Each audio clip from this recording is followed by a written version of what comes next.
Hello dear students, welcome to you all. In this video lecture we are going to learn about a very simple and interesting topic, that is current. What is current? Current is basically the rate of flow of charges inside a piece of metal. When the charges move from one end to other end, it means that there is a current inside a metal. Before understanding the concept of current, you must understand the concept of free electrons. What are free electrons?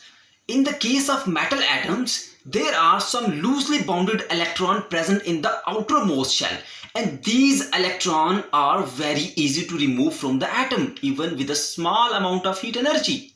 So these electrons are our free electrons, and they are responsible for the conduction of current.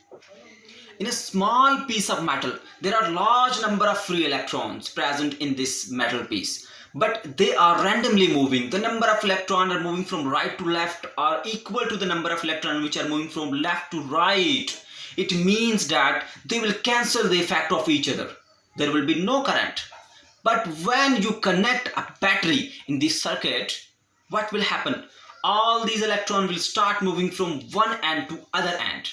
Electron, being a negative particle, will start moving toward the positive end of the battery. So a current will set up.